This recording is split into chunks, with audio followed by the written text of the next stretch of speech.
নমস্কার ভালোবাসার মরশুমের বন্ধুরা, কেমন আছো সবাই? এই গরমে আশা করি ভালো আছো। তবে সমস্ত সতর্কতা মেনে তবেই রাস্তায় বেরোচ্ছ তো? যাই হোক, চলো শুরু করব আজকের গল্প। তবে দাঁড়াও, গল্প শুরুর আগে মনে আছে তো, এখন থেকে কিন্তু প্রতি শনিবার রাত্রি ঠিক 11টায় ভালোবাসার মরশুমের নতুন চ্যানেল ভূত চর্চায় আসে একটা করে ভূতের গল্প। যদি চ্যানেলটা এখনও সাবস্ক্রাইব না করা হয়ে থাকে তাহলে অবশ্যই ডেসক্রিপশন বক্সে লিংক দিয়ে রাখলাম, সাবস্ক্রাইব করে নিও।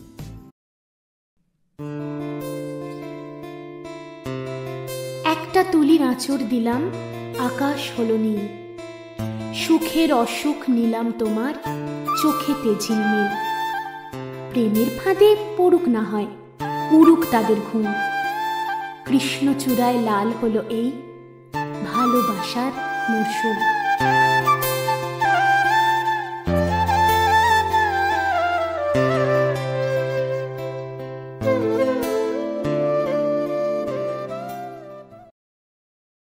তাহলে চলো আর দেরি না করে শুরু করি আজকের গল্প।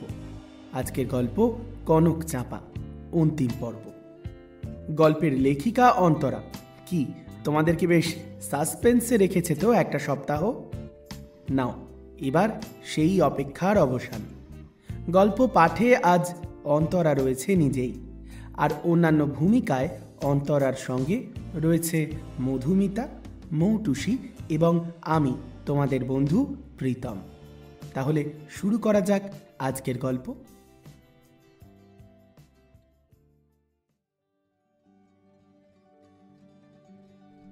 কেটে গেছে প্রায় 6 মাস।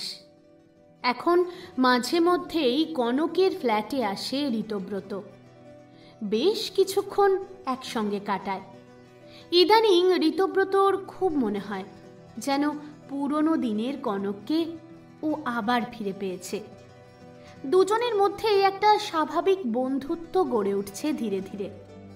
কনক ওর জন্য ভালো মন্দ রান্না করে, কখনো পুরনো গল্পে হেসে ওঠে, কখনো আবার সন্ধেবেলায় চুপচাপ ওর পাশে বসে থাকে। একদিন বিকেলে কনক ওর লম্বা চুলটা খুলে বসেছিল ব্যালকনিতে। হাওয়ায় উড়ে যাওয়া চুলগুলো সামলাতে সামলাতে বলেছিল, এই শহরটা অনেকটা বড়, তাই না ঋতব্রত? কিন্তু জানিস তো, কারো কারো মনে এই শহরের থেকেও বড় একাকিত্ব। ঋতব্রতর মনে হয়েছিল ওর ভিতরে এখনো অনেক না বলা কথা রয়ে গেছে। তাই সব সময় চেষ্টা করছিল নিজের ভালোবাসা বন্ধুত্ব দিয়ে ওর সব কষ্টগুলোকে ভুলিয়ে দিতে।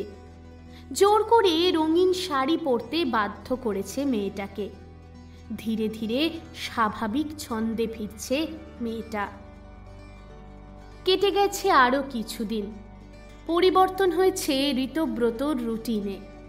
এখন তো প্রায় প্রত্যেকটা বিকেলই ওর কাটে কনক চাঁপার এই সুন্দর সাজানো ব্যালকনিটাতে। প্রথম একটু টেনশন ছিল, অ্যাপার্টমেন্টের লোকজন যদি ওর এই আসা যাওয়া নিয়ে কিছু বলে। কিন্তু সে ব্যাপারে কনক ওকে নিশ্চিন্ত করেছে। এত বড় অ্যাপার্টমেন্টে কে কার বাড়ি গেল, কে কোথায় এলো গেল, কেউ কারোর খোঁজ রাখে না। আর তাছাড়া একা একটা বিধবা মেয়ে, কেউ এলেও বদনাম, কেউ না এলেও বদনাম। যার বদনামের কপাল, সে যত চেষ্টাই করুক, সন্দেহের জাল তাকে সব সময় ঘিরে রাখবেই। আজকেও ঠিক এমনই একটা বিকেল। ব্যালকনির চেয়ারে বসে আছে কনক, আর ঋতব্রত ওর কাঁধে মাথা রেখে চুপটি করে বসে আছে পাশে। কনকের আঙুলের আলতো ছোঁয়া ঘুরে বেড়াচ্ছে ওর চুলে। হঠাৎই উঠে পড়ে ঋতব্রত। তারপর গভীর দৃষ্টিতে তাকায় কনকের দিকে। তোকে নিয়ে এত কিছু বলে লোকে, তুই কখনো ভয় পাস না কনক? এত বদনাম, এত কুৎসা, কেউ তোকে ভুল বুঝবে, এই ভয়টা কখনো হয় না? ভয়? ভয় তো তখন লাগে যখন নিজের মনের ওপর ভরসা থাকে না। কিন্তু আমি জানি আমি কে আর আমি কি করছি। শুধু মানুষ কি বলল সেটা ভেবেই চললে অনেক আগেই থেমে যেতে হতো রে। তুই জানিস না ঋতব্রত, মেয়েরা কিভাবে প্রতিদিন কত রকম বদনাম আর দোষের ভার বইতে শেখে। তাদের সত্যি বুঝতে চায় কজন? তুই অন্তত জানিস আমি কেমন। আর বদনাম, ও তো সামাজিক একটা ছায়া, যা একটু আলো দেখলেই গা ঘেঁষে আসে। আমি আলো হতে চাই রে, ছায়া নয়। তুই সব সময় এমনই ছিলি রে, অদ্ভুত সাহস তোর। সাহস নয়, অভ্যেস। যাদের ভেঙে পড়ার লাক্সারি নেই তারা আপনা আপনি সাহসী হয়ে ওঠে। বিকেলের আলো ফ্ল্যাটে মিষ্টি একটা উষ্ণতা ছড়িয়ে দিচ্ছে। হঠাৎই রান্নাঘর থেকে ভেসে আসছে মুগ ডালের ঘ্রাণ। এই রে, ডালটা মনে হয় ধরে গেল। তুই বস, আমি এক্ষুনি আসছি। আরে আরে সাবধানে যা, পড়ে যাবি তো। ব্যালকনিতে দাঁড়িয়ে দাঁড়িয়ে একটা সিগারেট ধরালো ঋতব্রত। রান্নার মিষ্টি গন্ধ নাকে এসে লাগছে ওর, কিন্তু হঠাৎ করেই মাথাটা কেমন যেন টনটন করে উঠল। প্রচণ্ড ব্যথা করছে গোটা মাথাটাই। এই কনক, একটু মাথাটা ধরেছে জানিস। তোর ব্যাগে প্যারাসিটামল আছে? হ্যাঁ আছে তো, ওই ড্রেসিং টেবিলের ডান দিকে একটা ছোট্ট লাল বক্স আছে, ওটাই তো মেডিসিন বক্স। দেখ তো, ওতেই বোধহয় রয়েছে। রান্না করতে করতেই উত্তর দিল কনক। ঋতব্রত উঠে গিয়ে বাক্সটা খুলে ফেলল। প্যারাসিটামলের পাশে একটা অন্য ওষুধের স্ট্রিপ দেখে থমকে গেল। ওষুধটা ওর চেনা। স্ট্রেঞ্জ, কিউটি পেন। এই, এটা কার জন্য রেখেছিস? উফ, কি হলোটা কি? একটা মেডিসিন খুঁজে পাচ্ছিস না? না না, প্যারাসিটামলটা পেয়েছি। আমি জিজ্ঞেস করছি এই যে এই স্ট্রিপটা, এই কিউটি পেনের স্ট্রিপটা, এটা কার জন্য রেখেছিস? আমার আমার আমার তুই এটা নিয়ে কি করছিস? আমাকে দে। কিন্তু এটা তোর কি কাজে লাগে? আসলে কয়েকদিন আগে ডাক্তার দেখিয়েছিলাম, ঘুম হচ্ছিল না, তখন। মাই গুডনেস, ঘুমের ওষুধ? এটা তো শুধু ঘুমের জন্য না, সাইকিয়াট্রিক ট্রিটমেন্টেও দেওয়া হয়।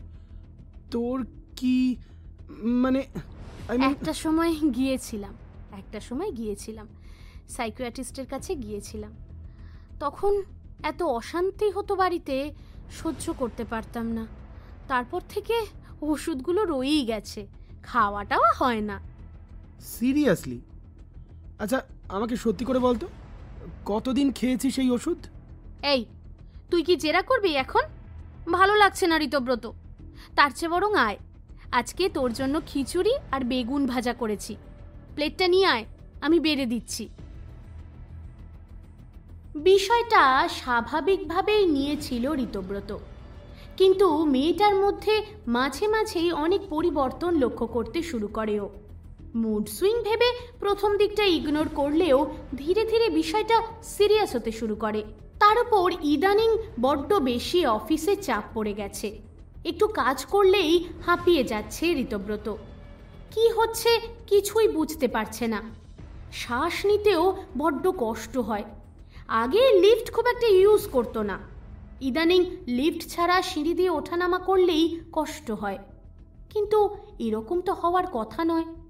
তবে কি পারিপার্শ্বিক পরিস্থিতি নিয়ে অতিরিক্ত চিন্তা ভাবনা থেকেই এই অসুস্থতা? কি করবে বুঝতে পারে না ঋতব্রত। আবারও বিকেল বিকেল অফিস থেকে বেরিয়ে ও সোজা চলে আসে কনকের ফ্ল্যাটে। হাসি মুখে দরজা খোলে কনক।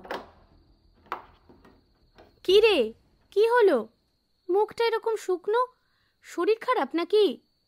মুখে কিছু বলল না ঋতব্রত, মাথা নিচু করে ঢুকে পড়ল ঘরে। তারপর ডাইনিংয়েই সোফায় শরীরটা এলিয়ে দিল। না, আসলে তেমন কিছু নয়, মনে হচ্ছে ক্লান্তি, টায়ার্ডনেস। ও আচ্ছা, অফিসে কি খুব চাপ যাচ্ছে? আমার প্রফেশনটাই তো এমন রে, চাপের পর চাপ। কেন এত টেনশন নিচ্ছিস? একটু রেস্ট কর, ভালো লাগবে। আমি বরং তোর জন্য একটু কফি করে নিয়ে আসি। তাই ভালো, একটু স্ট্রং করে করিস তো। ঠান্ডা জলের বোতলটা টেবিলের ওপর রেখে রান্নাঘরের ভিতরে চলে গেল কনক। পিছন থেকে ওর মুখে ফুটে ওঠা স্মিত হাসিটা একেবারেই লক্ষ্য করতে পারল না ঋতব্রত। যদি লক্ষ্য করত তাহলে আন্দাজ করতে পারত কি ভয়ঙ্কর খেলায় মেতেছে কনক।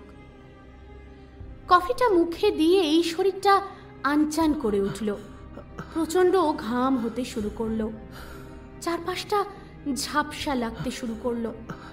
চশমাটা খুলে চোখটা একটু কচলে নিল ঋতব্রত, কিন্তু কোনো লাভ হলো না। ধীরে ধীরে শরীরের সমস্ত অঙ্গ প্রত্যঙ্গ দুর্বল হতে শুরু করলো। অজ্ঞান হওয়ার আগে কনক চাপার উদ্বিগ্ন কণ্ঠটা কানে ভেসে এলো।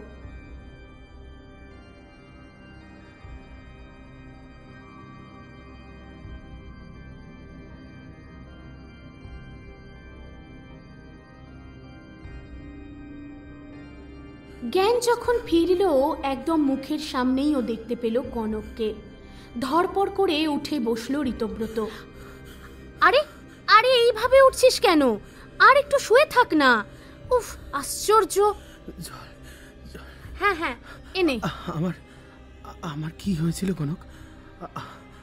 আমার কি হয়েছিল? এইভাবে কেন আমি? Low pressure. এই মাত্র প্রেশারটা মাপলাম আমি। খাওয়া দাওয়া করিস না ঠিক করে, এই জন্যই এসব হচ্ছে। কনক, আমার মনে হয় একটা ডাক্তার দেখানো উচিত, তাই না? না না না না না না, এক্ষুনি ডাক্তার দেখানোর প্রয়োজন নেই। আমি বরং ডাক্তারের কাছে নিয়ে যাব তোকে। তুই এখন রেস্ট কর, ঠিক আছে? আচ্ছা। কথাটা কানে এসে বাজলো ঋতব্রতর। এই পরিস্থিতিতে ডাক্তারের কাছে নিয়ে যাওয়ার জেদ করবে কনক, এমনটাই ভেবেছিল ও। কিন্তু ডাক্তারের কথা শুনেই মেয়েটার মুখে এরকম অন্ধকার নেমে এলো কেন? কিছুতেই বুঝতে পারল না ঋতব্রত। মস্তিষ্ক বলতে থাকলো কিছু একটা গন্ডগোল তো রয়েছেই, কিন্তু ওই যে মন, ভালোবাসার অনুভূতিতে গদগদ মন কিছুতেই চোখের সামনে ফুটে ওঠা বিষয়গুলো বিশ্বাস করে উঠতে পারল না। সর্বদাই কিছু না কিছু যুক্তি খাড়া করল মন। কনকের মতো সহজ সাধারণ মেয়ে ওর সঙ্গে কিছু ভুল করতে পারে ভাবতেই পারল না ঋতব্রত। কিরে, কদিন ধরে ফোন করছিস না? কি ব্যাপার? কিছু নয় রে, ওই শরীরটা একটু খারাপ। আবার শরীর? অবশ্য দিনে 20-22টা করে সিগারেট ফুঁকলে কে আর ভালো থাকে বল? ফালতু বকিস না তো। তোর মুম্বাইয়ের কাজ আর কতদিন? এই তো হয়ে এসছে, কামিং উইকে ফিরছি। কেন রে, কোনো সমস্যা? না, সমস্যা কিছুই নয়, আসলে খটকা একটা। জানিস, তোকে কয়েকটা বিষয় জানানোর ছিল। তা বল না, ফোনেই শুনছি। এভাবে নয়, তুই ফিরে আয়, তারপর মুখোমুখি সবটা আলোচনা করব। ঠিক আছে, সাবধানে থাকিস ঋতো। মধু, তাড়াতাড়ি ফিরে আয়, আমি না তোকে খুব মিস করছি। তোকে তো অ্যাওয়ার্ড দেওয়া উচিত রে। এমন বন্ধুত্বের উদাহরণ চট করে তো এখন আর পাওয়া যায় না। তার উপর পুরনো প্রেমিকাকে ফিরে পেয়েও বন্ধুকে মিস করা, নিজেকে তো স্পেশাল মনে হচ্ছে রে। ফিরে কি আদৌ এসেছে? আর ফিরে এলেও যেন কিছু একটা ঠিক ফিরেনি। ওর কথায়, চোখে, ব্যবহারে অথবা অভ্যাসে কোথাও একটা গন্ডগোল তো রয়েছে রে। কি হয়েছে ঋতব্রত? আমায় পরিষ্কার করে বল, এবার তোমার টেনশন হচ্ছে। ধুর, অত চিন্তার কিছু নেই, তুই তো জানিসই আমি একটু ওভার থিঙ্ক করি। তুই ফিরে আয়, তারপর বসে আলোচনা করা যাবে, বুঝলি? চটপট ফিরে আয়। আর হ্যাঁ, আমি সত্যিই তোকে খুব মিস করছি মধু। মধুর সঙ্গে কথা বলে একটু হালকা লাগলো ঋতব্রতর, কিন্তু সকাল সকালে পার্ক স্ট্রিট থানা থেকে ফোনটা পেয়েই মেজাজটা আবার বিগড়ে গেল।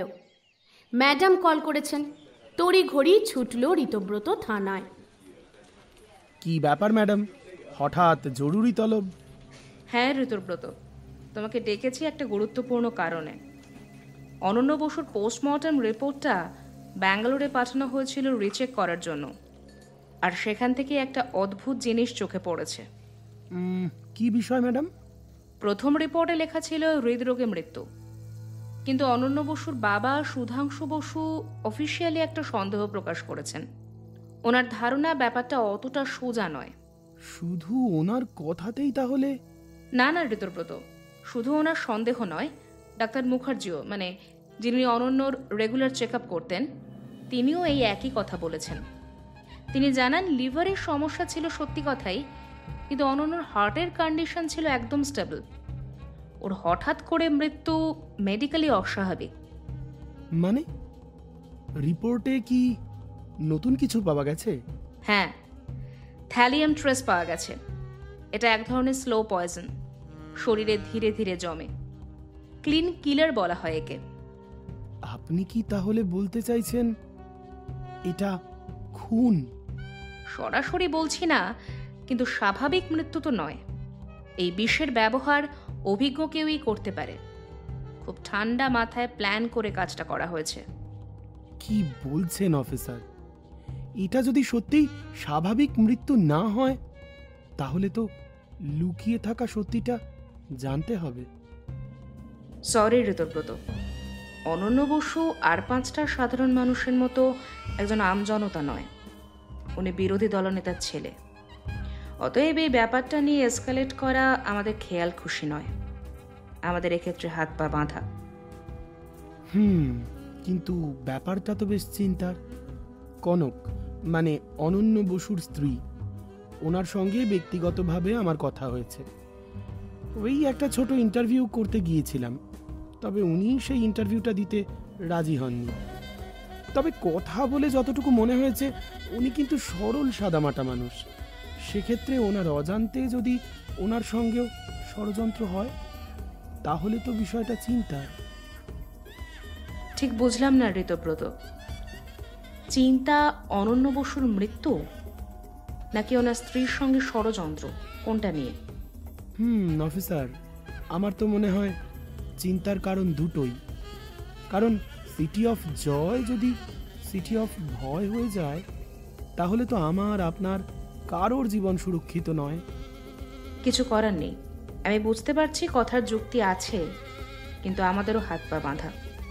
তবে তোমাকে একটা সাজেশন আমি দিতে পারি। এই যে এত জায়গায় নিউজ করতে চাও, চোখ কান খোলা রেখে কাজ করো তো। হ্যাঁ, কিন্তু কেন বলুন তো হঠাৎ এই কথা জিজ্ঞেস করছেন? না, তেমন কিছু নয়। একটা মানুষকে স্লো পয়জনিং করে মেরে ফেলা কিন্তু খুব কাছের লোক ছাড়া কারো পক্ষে সম্ভব নয়।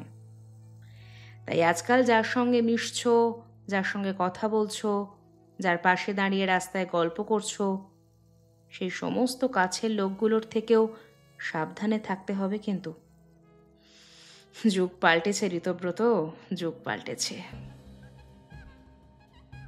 থানা থেকে বেরোনোর সময় হঠাৎ মাথাটা ঘুরে গেল ঋতব্রতর। বাইরের রোদে চোখটা ঝলসে যাচ্ছিল, কিন্তু তার চেয়েও বেশি পোড়াচ্ছিল ভেতরের অসহ্য অস্থিরতা। ম্যাডামের শেষ কথাগুলো কানের মধ্যে বারবার বেজে উঠছিল। স্লো পয়জন, কখনো কখনো সবচেয়ে কাছের মানুষটাও অজান্তে হয়ে যেতে পারে খুনি। মুহূর্তেই কনকের মুখটা ভেসে উঠল চোখের সামনে। না, অসম্ভব। ছোটবেলা থেকেও চেনে কনককে। মশা মারার আগেও যে মেয়ে কয়েকবার ভাবে সে কি কারো ক্ষতি করতে পারে।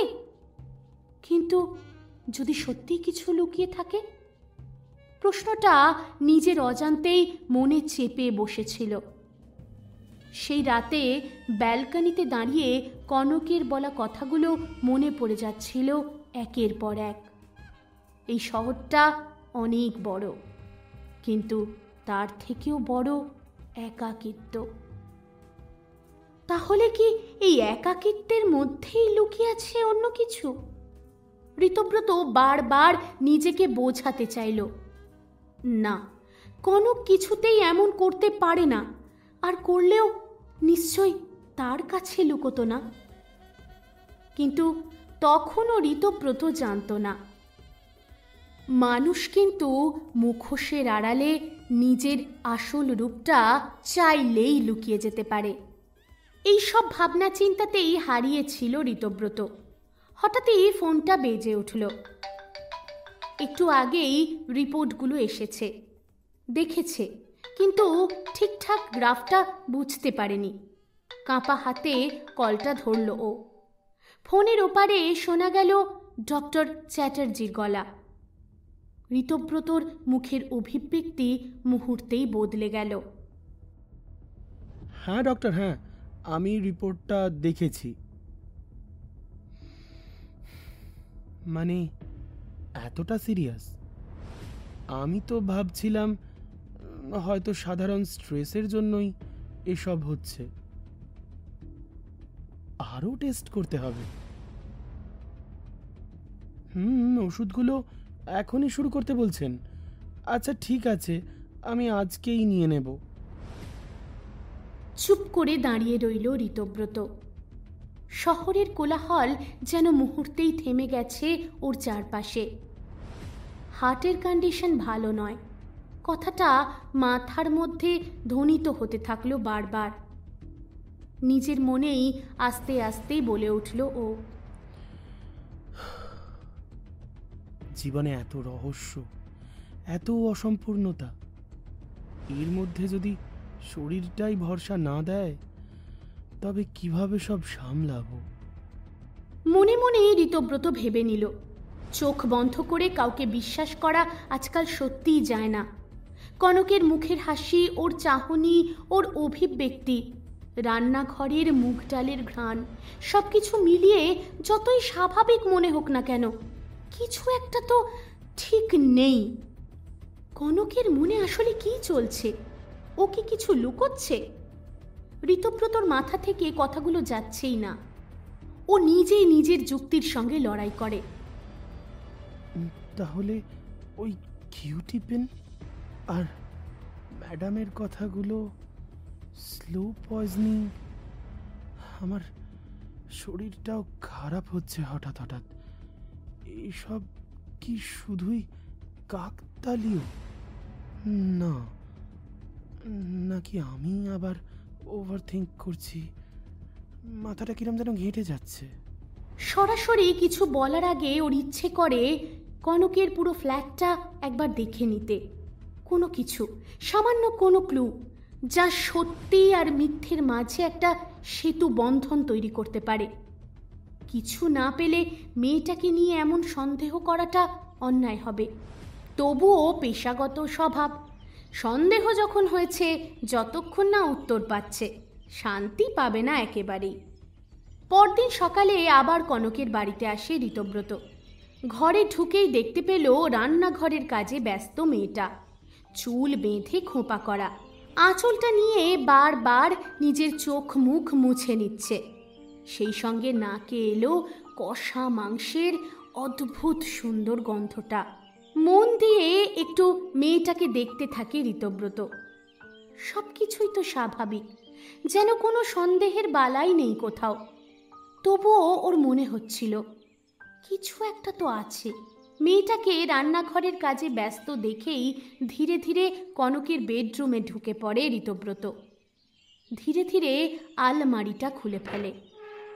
জামা কাপড়, বই, কিছু চিঠিপত্র, আর ঠিক তখনই চোখে পড়ে আলমারির একেবারে পিছনের দিকে একটা পাতলা খামের মতো কিছু আটকানো। আবার এই ডায়েরিটা, এসব আজ থেকে ওর সবচেয়ে প্রিয় পানীয় চায়ের মধ্যে এক ফোঁটা করে অমৃত মিশিয়ে দিলাম। ও যেন বুঝতে না পারে ভগবান। ধীরে ধীরে ওর জীবনের গতি থমকে যাবে।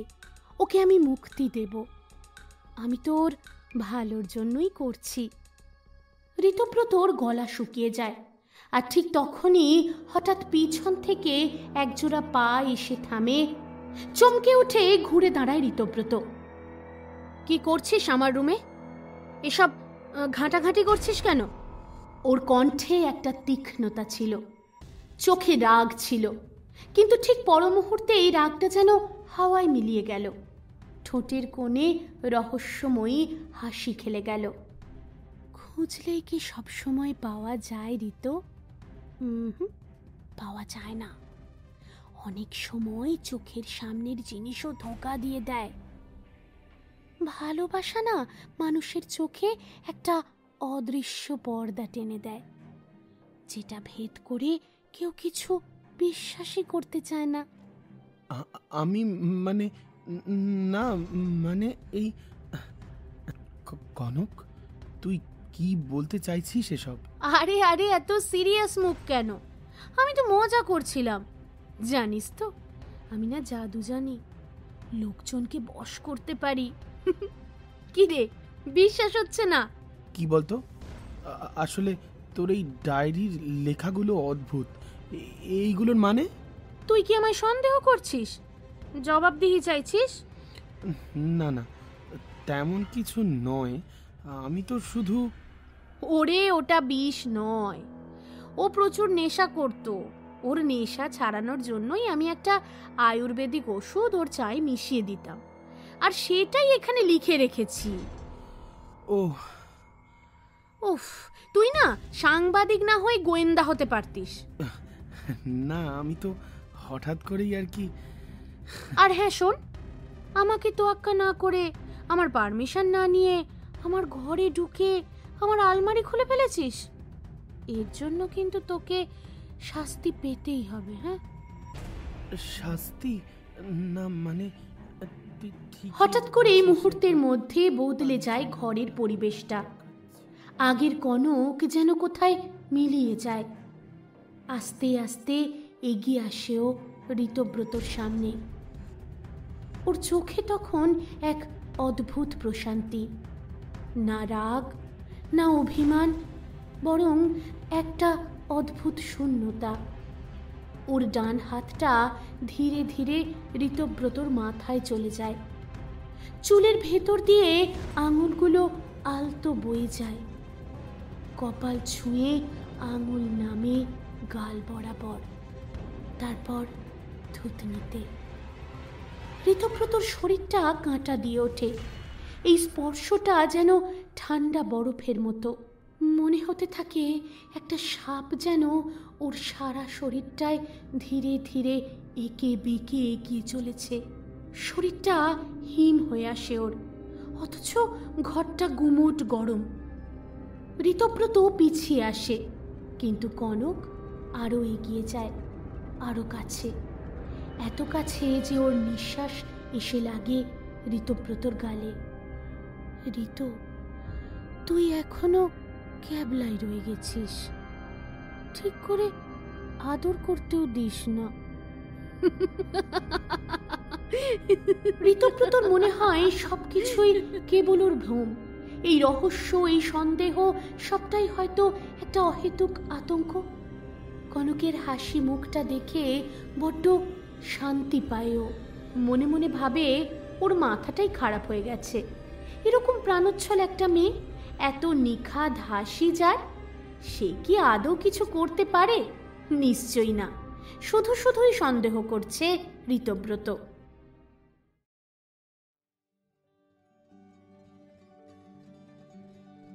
এদিকে কেটে যাচ্ছে দিনের পর দিন।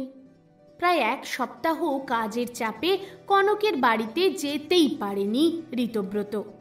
অথচ ঋতব্রত যাচ্ছে না বলে কনকের সে কি মুখ ভার।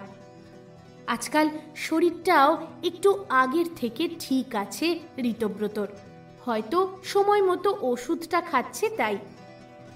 বেশ ফুরফুরে মন নিয়ে আজ বিকেলবেলা কনকের বাড়ি পৌঁছল ঋতব্রত। সঙ্গে বেশ কয়েকটা রজনীগন্ধার মালা। মেয়েটা রজনীগন্ধা বড্ড ভালোবাসে। ফুলগুলো আজকে ওর হাতে তুলে দিয়ে নিজের ভালোবাসার কথা ওকে জানাবে ঋতব্রত। আর নয়, অনেক হয়েছে।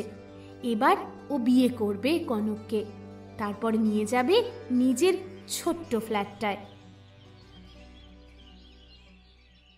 কিরে, কি খবর? তোর তো আমার কথা মনেই নেই।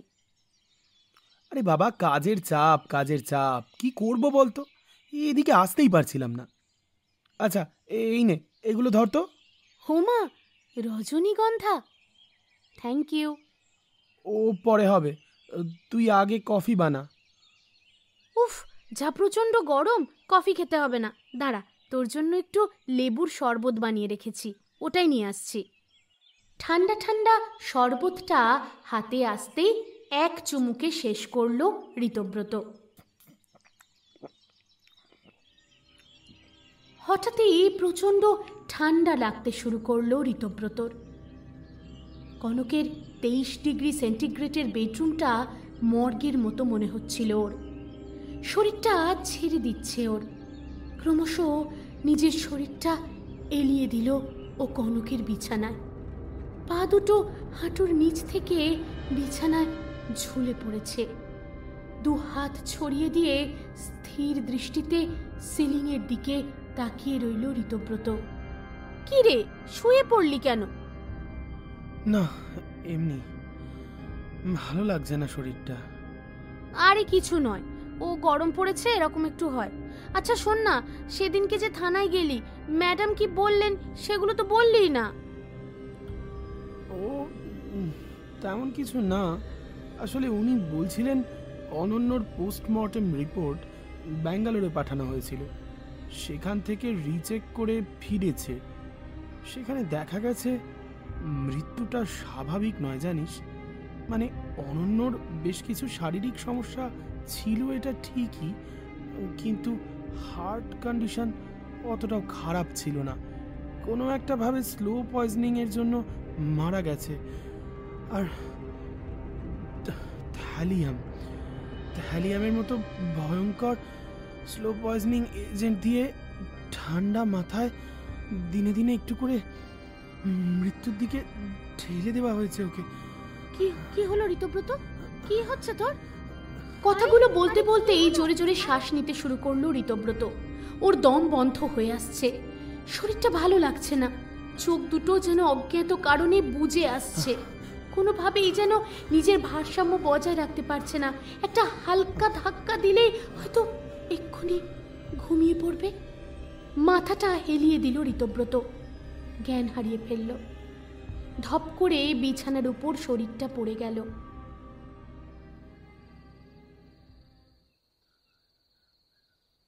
এভাবে অবচেতন অবস্থায় কতক্ষণ কেটে গেছে তার কোনো খেয়ালই নেই ঋতব্রতর।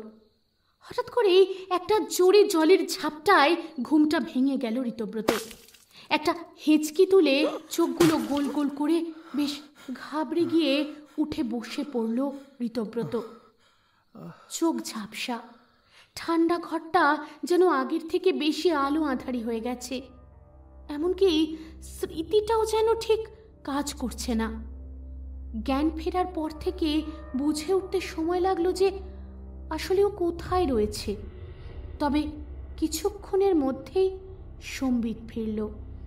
বুঝতে পারল যে ও নিজে আর কোথাও নয়, কনকের বেডরুমে বসে রয়েছে, কিন্তু হাত পা দুটোই বাঁধা। যত দূর খেয়াল পড়ছে, যখন জ্ঞান হারিয়েছিল তখন পড়ে গিয়েছিল বিছানার উপর, আর এখন নিজেকে আবিষ্কার করছে বিছানার পাশের কাঠের চেয়ারে বসা অবস্থায়। হাত দুটো হাতলের সঙ্গে বেশ কষে বেঁধে রাখা, আর পা দুটো ক্রস করে বেঁধে রাখা হয়েছে শক্ত করে। উল্টো দিকের অস্পষ্ট ব্যক্তিটাকে ঝাপসা আলোয় বোঝা না গেলেও অনুমান করতে পারছে এটা আর কেউ নয়, কনক। কিছুতেই বুঝতে পারছে না যে কনকের এরকম অস্বাভাবিক আচরণের কারণ কি। এলোমেলো চুল, মুখে চড়া মেকআপ, ডার্ক লিপস্টিক, গলায় ওরই কিনে আনা রজনীগন্ধার মালা, কপালে ফোঁটা ফোঁটা করে আঁকা রয়েছে চন্দন, অথচ পড়েছে একটা সাদা থান। ঠিক যেন মনে হচ্ছে শ্মশানগামী এক মৃতদেহকে কেউ তুলে এনে দাঁড় করিয়ে দিয়েছে। চোখ দুটো লাল, অভিব্যক্তিহীন মুখ, বড্ড ভয়ঙ্কর। আবছা আলোয় শুধু এইটুকুই দেখতে পেল ঋতব্রত।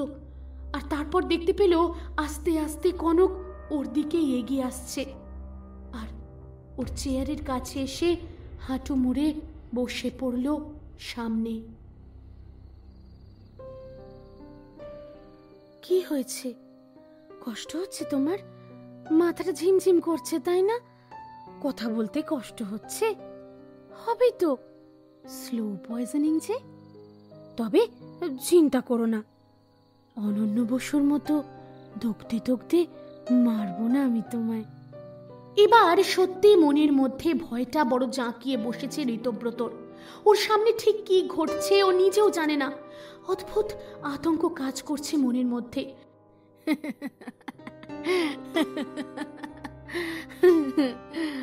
আসলে কি বলতো, আমি তো এমনটা করতে চাইনি কখনো।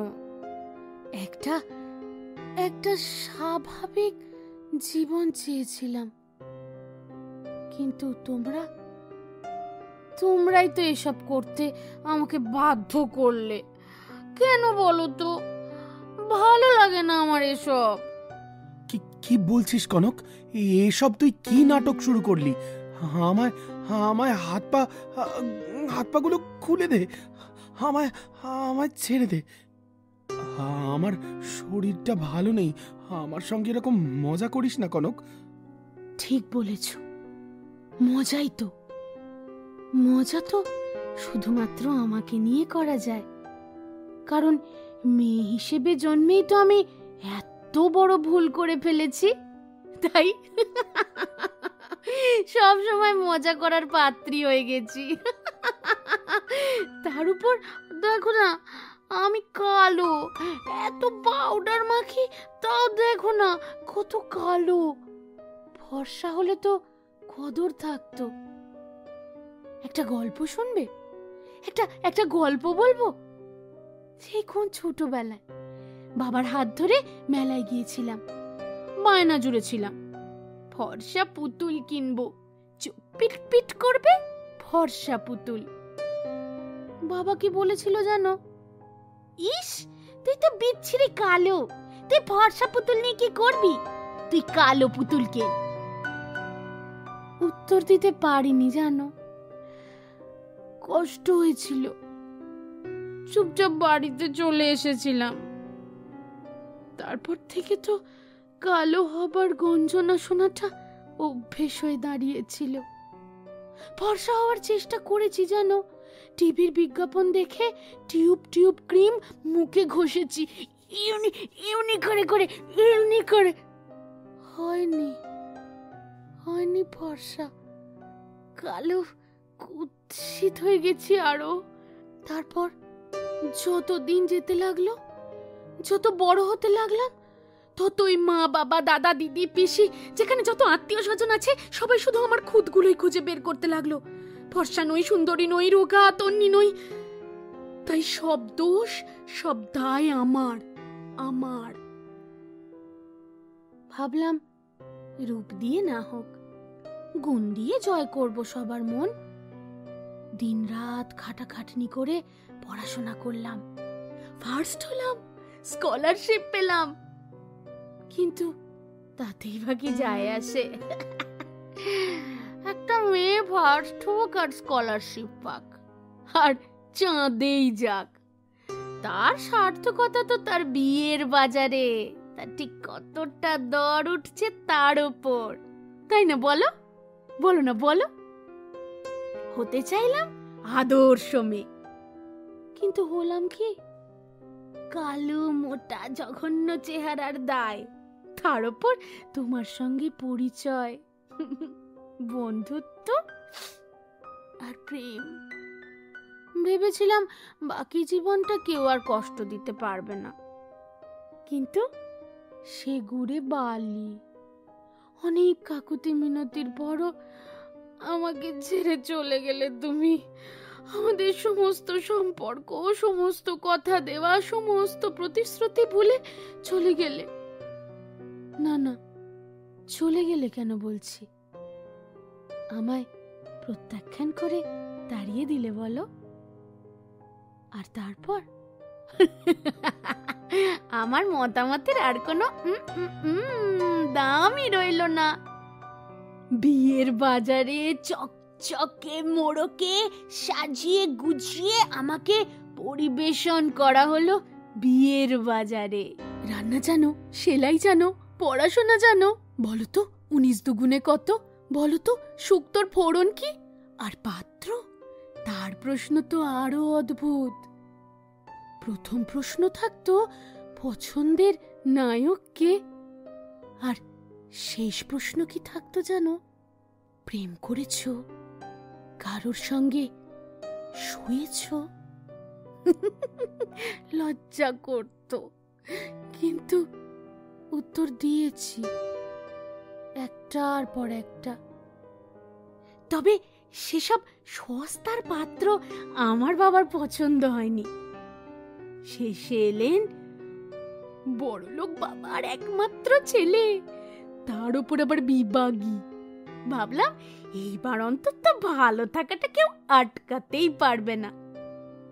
কিন্তু সেখানেও সুখ তো দূরের কথা, শান্তিটুকুই পেলাম না।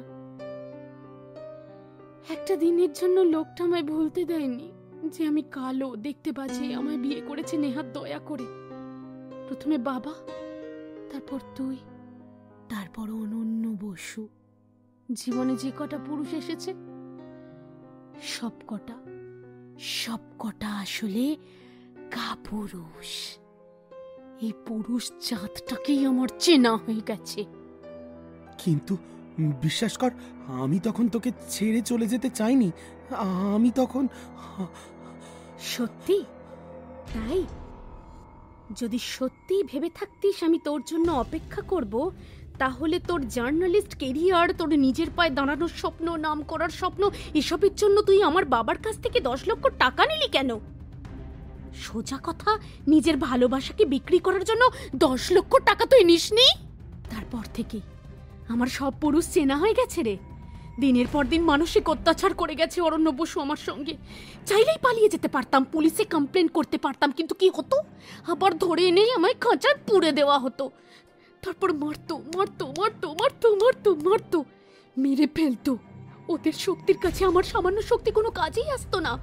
এই সব কিছু মুখ বুজে সহ্য করেছি আমি। দিনের পর দিন সুযোগ খুঁজেছিলাম, পড়াশোনা করেছিলাম, জেনেছিলাম এদের সঙ্গে পেশি প্রদর্শন করে লাভ হবে না, বুদ্ধি দিয়ে সরিয়ে ফেলতে হবে কাঁটা। তারপর আস্তে আস্তে স্লো পয়জনিং, ব্যাস কাজ শেষ। দেখ না, গুণা করে কেউ টেরই পেল না।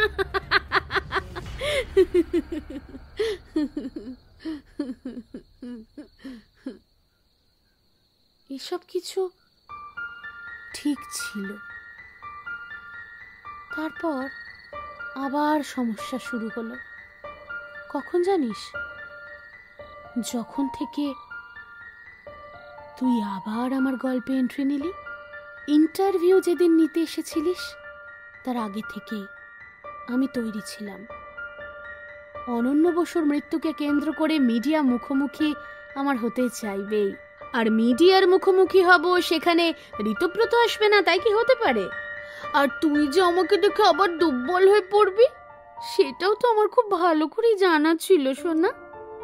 আর তারপর তোকে আমার ট্র্যাপে ফাঁসাতে খুব বেশি সময় যে আমার লাগবে না সেটা নিয়ে তো আমি বেশ কনফিডেন্টই ছিলাম। আসলে তোদের জাতটাকেই তো আমি ঘেন্না করি, তাই খুব সাবধানে থ্যালিয়াম জোগাড় করলাম।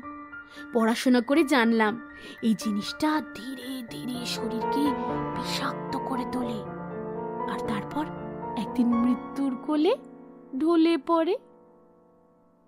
ঠিক সেভাবেই মানসিকভাবে অসুস্থ, শারীরিকভাবে সুস্থ অরণ্য বসুর শরীরে আস্তে আস্তে বিষ ছড়িয়ে দিলাম। আর সরিয়ে দিলাম আমার জীবন থেকে সবচেয়ে বিষময় কাঁটা। আর তারপর আমার পরবর্তী শিকার কে বলতো? বল না কে? এই যে আমার সামনে বসে আছে। আস্তে আস্তে বিষ তোর শিরায় শিরায় ছড়িয়ে পড়ছে। আর একটুখানি অপেক্ষা, তুইও মৃত্যুর কোলে ঢলে পড়বি। কিন্তু সমস্যা কোথায় জানিস? তোকে আমি ভালোবেসেছিলাম, আর তোর মৃত্যু চোখের সামনে দেখবো এমনটা তো হতে পারে না। কিন্তু তোকে তো মরতেই হবে বল। তাই এক কাজ করি, তুই এই হাত পা বাঁধা অবস্থাতেই পড়ে থাক, আর তার মধ্যে আগে আমি শেষ করে দিই নিজেকে। চিন্তা করিস না, আজ বাড়িতে কেউ নেই, কেউ জানতে পারবে না। আমি আগে চলে যাব। না না, আর তার হয়তো কয়েক ঘন্টা পরেই তুই ডাবল অ্যাকশন, শরীরে না, কিছুক্ষণের শোক, আর তারপর হার্টের প্রকোষ্ঠগুলো বন্ধ হয়ে যাবে। ব্যাস, সব শেষ। কেউ জানতেই পারবে না যে তুই আমাকে না আমি তোকে খুন করলাম। ভালোই হলো, আমার জীবনের সব কটা কাঁটা আস্তে আস্তে উঠে গেল, আর আমার অবাঞ্ছিত জীবনটাও আর বয়ে নিয়ে বেড়াতে হলো না। এবার বেশি করে নিঃসার হয়ে পড়ছে ঋতব্রতর হাত পা। কথা বলার শক্তি হারাচ্ছে ঋতব্রত। সব দেখছে, শুনছে, কিন্তু কিছুই করতে পারছে না।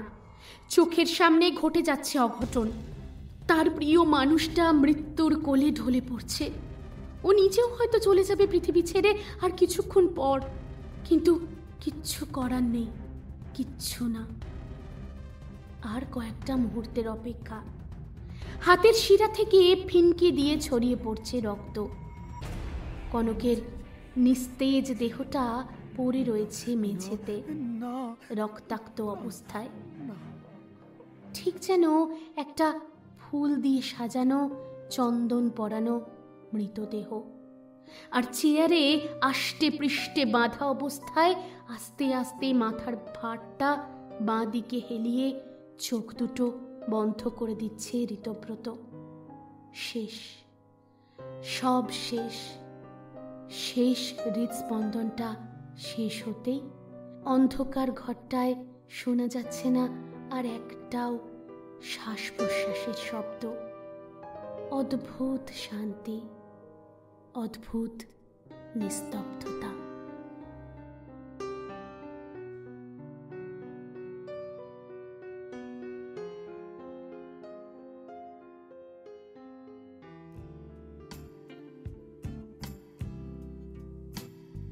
কনক চাঁপা অন্তিম পর্ব। এই গল্প আজ এ পর্যন্তই। কেমন লাগলো বন্ধুরা? যদি ভালো লেগে থাকে তাহলে চটপট একটা লাইক আর কমেন্ট করে জানিয়ে দিও সে কথা। আর নিজের পরিচিত পরিজনদের মধ্যে শেয়ার করতে ভুলো না। আর যদি খারাপ লেগে থাকে তাহলে রইল তো ডিসলাইক বাটন, সেটাই না হয় প্রেস করো। আর যারা আজকে আমাদের চ্যানেলে প্রথমবারের জন্য গল্প শুনলেন, তাদের কাছে একটা ছোট্ট অনুরোধ, যদি ভালো লাগে তাহলে অবশ্যই সাবস্ক্রাইব করো আমাদের চ্যানেল। আর সঙ্গে নোটিফিকেশন পাওয়ার জন্য বেল আইকনটা প্রেস করতে কিন্তু ভুলো না। জানো তো, আমরা এই ভালোবাসার মরশুমে প্রতি মঙ্গলবার দুপুর 3:30 আর প্রতি শুক্রবার রাত্রি 8টায় নিয়ে আসি একটা করে ভালোবাসার গল্প। চলো এবার চলে যাই গত পর্বে যে 10 জন সঠিক উত্তরদাতা সঠিক উত্তর দিয়েছিলে তাদের নাম ঘোষণায়। তারা হলে মানসী পাত্র, স্নেহা দাস, রিয়া দাস, মোহিনী ভট্টাচার্য, উজ্জ্বল, ঈশানী ঘোষ, সৌরভ পাত্র, রকি পাখিরা, পিন্টু সরকার, শুভঙ্কর মহিষ, স্বপ্না হোসেন সহ অনেকেই। এবার চলে আসবো আজকের পর্বের প্রশ্নে।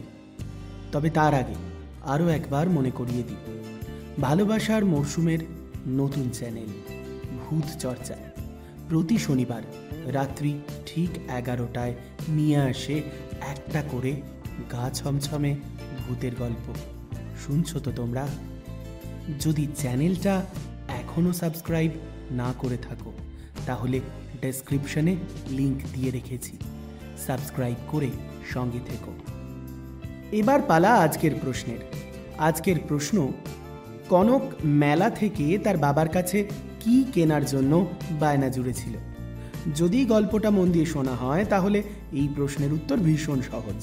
চটপট মোবাইল তোলো আর কমেন্ট বক্সে টাইপ করে ফেলো সঠিক উত্তর।